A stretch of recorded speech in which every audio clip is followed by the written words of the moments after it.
नाज़रीन कराम अस्सलाम वालेकुम वरहमतुल्लाहि वबरकातुहू। वकील नामा की आज की वीडियो का टॉपिक है कि अगर कोई ज़री ज़मीन है और उसमें एक को ओनर समझता है कि दूसरा को ओनर जो है वो उससे कब्ज़ा छीन लेगा, एक खाता शरीक या एक खेवड़ शरीफ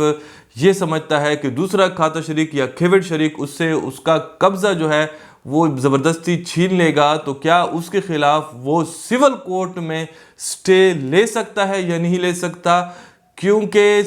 रेवेन्यू कोर्ट में लैंड रेवेन्यू एक्ट के नीचे स्टे की कोई प्रोविज़न नहीं है, वहाँ पे तकसीम कर सकता है एक ज़री ज़मीन की। तो क्या ज़री ज़मीन की वो जब तक तकसीम का प्रोसेस चलता है वो सिविल कोर्ट से स्टे ले सकता है या नहीं? तो आज की इस वीडियो में हम जो जजमेंट अगस्त सुप्रीम कोर्ट की उसकी तशरीह करेंगे वो है 2019 supreme court monthly review SCMR page 84 वाली, जिसके ऊपर बहुत सारे लोगों ने मुझे ये कहा है कि इस जजमेंट को कभी आप वीडियो में डिफ़ाइन करें कि ये क्या कहता है, क्या ये वाकई आपको एक को ओनर को दूसरे को ओनर के ख़िलाफ़ सिर्फ स्टे का केस लाने सिविल कोर्ट में लाने से बार्ड करता है या नहीं बार्ड करता।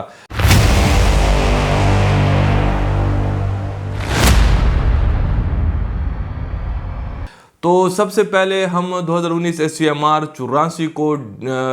ज़रा उसकी तशरीह करेंगे कि उसमें बताएंगे कि फैक्ट्स क्या थे। देखें, ये हमारी जो जजमेंट है इसमें जो फैक्ट थे वो एक घर था, एक मकान था जो 18 मरले का था। एक पार्टी क्लेम कर रही थी कि ये प्रॉपर्टी मेरी है और जो ये दूसरा डिफेंडेंट है, मुखालिफ है, ये इस घर में एज ए टेनेंट रहता है और इसकी जो टेनेंसी है, ये जो इसका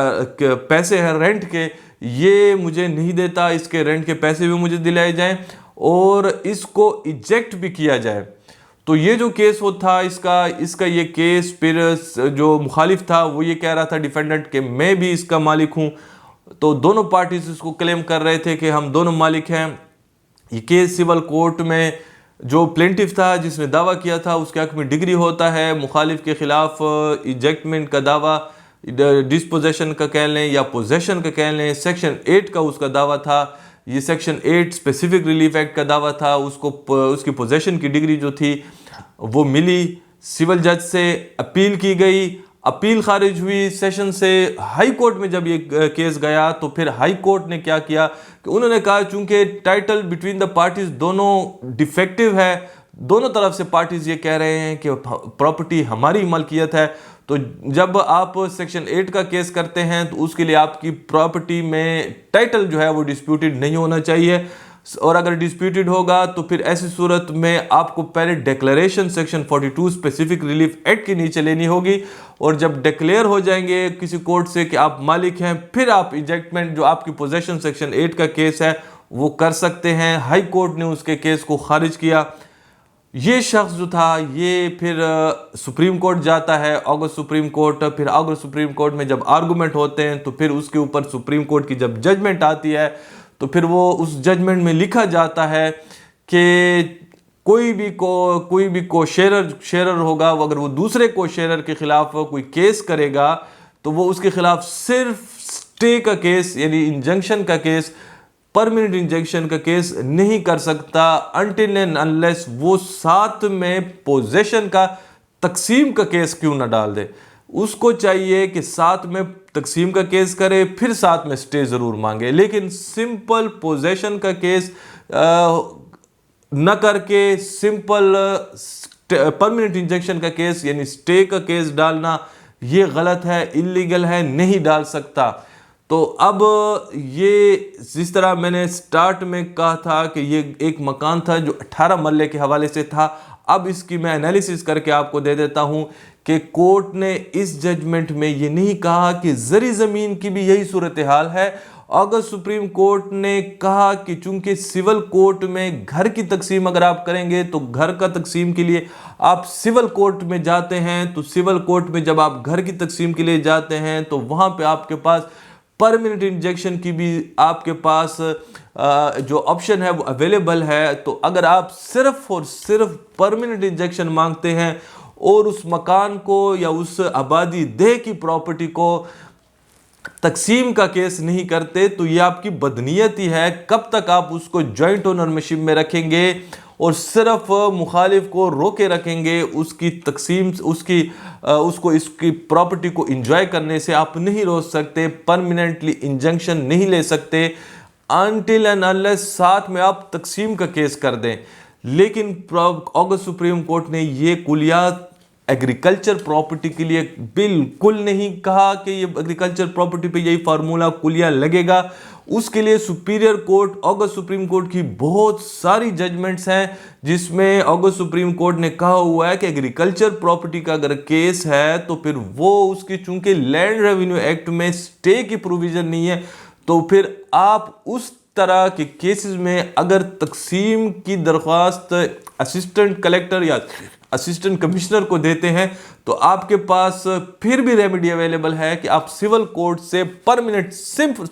صرف اور صرف پرماننٹ انجیکشن سٹے کا کیس وہاں ڈال سکتے ہیں، اور اس کے لیے بہت ساری ججمنٹ ہیں، میں اسکرین پہ یہاں دے دوں گا، آپ یہ اسکرین پہ ملاحظہ کر سکتے ہیں۔ یہ تمام وہ ججمنٹس ہیں کہ جو سپیریئر کورٹ اگست سپریم کورٹ نے کہا ہوا ہے کہ یہ ایگریکلچر پراپرٹی کے حوالے سے آپ چونکہ لینڈ ریونیو ایکٹ میں سٹے کی پروویژن نہیں ہے تو جب تک وہ پراپرٹی تقسیم نہ ہو جائے ریونیو ہیرارکی سے تب تک، اور آپ صرف پرماننٹ انجیکشن کا سول کورٹ میں کیس کر سکتے ہیں کیونکہ سول کورٹ کو ایگریکلچر پراپرٹی کی تقسیم کے حوالے سے اختیارات حاصل نہیں ہیں۔ ہاں، لینڈ ریونیو ایکٹ کے نیچے جو اسسٹنٹ کلیکٹر ہے یا اسسٹنٹ کمشنر صاحب ہیں ان کے پاس اختیار ہے کہ آپ کو اس کی زمین کی تقسیم کر کے دیں، لیکن چونکہ وہاں پہ ان کے پاس انجنکشن کا سٹے کی پروویژن نہیں ہے تو کیا لا اس طرح ہو سکتا ہے کہ وہ وداؤٹ ریمیڈی ہو؟ کوئی بھی لا وداؤٹ ریمیڈی نہیں ہے، یہ فنڈامنٹل رائٹ ہے، آپ کے ہر رائٹ جو ہے آپ کا وہ سیکیور ہے، قانون میں بھی اور آئین میں ہر رائٹ آپ کا سیکیور ہے۔ اگر آپ کو ایک قانون اس کی امداد نہیں کر رہا، اس کو سیکیور نہیں کر رہا تو دوسرے قانون میں آپ اس کی ریمیڈی کو اویل کر سکتے ہیں۔ بہت ساری ججمنٹ ہیں، میں نے اسکرین پہ دے دی ہیں، آپ یہ پڑھیں، آپ کو واضح ہوگا کہ اگر ایگریکلچر پراپرٹی ہے تو اس کے لیے آپ سول کورٹ میں بارڈ نہیں ہے سٹے کے لیے۔ ہاں، آبادی دے کی پراپرٹی ہے، کوئی کالونی ہے، کوئی وہ پراپرٹی جو ہے وہ article section 3 land revenue act کے ایمبٹ سے ایکسکلوڈ ہو گئی ہے، وہ لینڈ ریونیو ایکٹ کے ایمبٹ سے نکل گئی ہے، لینڈ ریونیو ایکٹ کے نیچے اسسٹنٹ کلیکٹر صاحب، اسسٹنٹ کمشنر صاحب کے ساتھ اس کے اختیارات نہیں ہیں، تو پھر آپ نے سول کورٹ سے اگر آپ کا مخالف سمجھتا ہے وہ کنسٹرکٹ کر رہا ہے اس کو یا وہ بیچنے کی کوشش کرتا ہے تو آپ کے پاس سول کورٹ سے سٹے لینے کی پروویژن ہے۔ یہ تمام ججمنٹ جو ہیں اس حوالے سے ہیں، دیکھ لیں، پڑھ لیں، آپ کو واضح ہو جائے گا۔ سول کورٹ صرف اور صرف آبادی دے کی پراپرٹی کے حوالے سے یا کوئی مکان جو ہے اس حوالے سے آپ کو پرماننٹ انجیکشن صرف آپ مانگیں گے، صرف سٹے کے لیے جائیں گے تو وہ نہیں دے سکتی۔ 2019 SCMR پیج 84 اور اس طرح اور بھی بہت ساری ججمنٹس ہیں کہ جو آبادی دے کی پراپرٹی یا کسی مکان کے حوالے سے آپ کو سول کورٹ میں صرف پرماننٹ انجیکشن کے لیے نہیں چھوڑتی۔ آپ نے ساتھ میں تقسیم کا کیس بھی ڈالنا ہوگا کیونکہ آبادی دے کی پراپرٹی، مکان وغیرہ کی تقسیم کا اختیار سول کورٹ کے پاس ہے۔ تو پھر جب ایک اور اس کے لیے جو سب سے بڑا ہمارے پاس جو کورٹ کے لیے امبارگو ہے وہ ہے order 2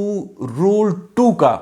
order 2 rule 2 civil procedure code کا بھی یہی کہتا ہے کہ اگر آپ کسی کاز آف ایکشن کے نیچے کوئی کیس کرنا چاہتے ہیں تو اس کاز آف ایکشن کے نیچے جتنی بھی کلیمز ہیں آپ نے اسی کیس میں کرنے ہیں، سبسیکوینٹ کیس میں نہیں کر سکتے۔ تو جب آپ پرماننٹ انجیکشن کا سول کورٹ میں تقسیم آبادی دے کی پراپرٹی کا یا مکان کا کرتے ہیں اور ساتھ میں تقسیم نہیں مانگتے تو پھر تو آپ کل کو بارڈ آرڈر 2 رول 2 کی روشنی میں، اور جب آپ کل کو بارڈ ہیں وہ چیز تقسیم ہو نہیں سکتی، تا حیات نہیں ہو سکتی، تو پھر ایسی صورت میں آپ آج اس کی پرماننٹ انجیکشن مانگ کے کب تک اس پراپرٹی کو سٹے میں رکھیں گے؟ लामहदूद टाइम के लिए नहीं रख सकते। यही वजह थी कि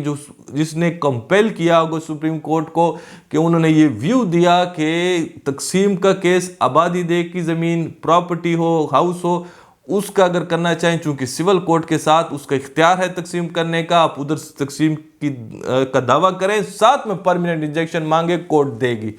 तो ऐसी सूरत में, लेकिन अगर एग्रीकल्चर प्रॉपर्टी है तो बिल्कुल आप जाएं, तकसीम का केस करना चाहते हैं उधर करें असिस्टेंट कलेक्टर के पास, और अगर स्टे लेना चाहते हैं तो स्टे का केस करें। ये तमाम जजमेंट्स आपकी फेवर में हैं। तो उम्मीद है कि आज की इस वीडियो से ये टॉपिक आपको क्लियर हो गया होगा। अगर आज की वीडियो आपको पसंद आई है तो नीचे दिए गए वीडियो शुरू बटन को प्रेस करें, चैनल को सब्सक्राइब करें, साथ में बेल आइकन को ज़रूर प्रेस करें। आज के लिए इतना ही, इजाज़त चाहते हैं। अल्लाह हाफिज़। पाकिस्तान जिंदाबाद।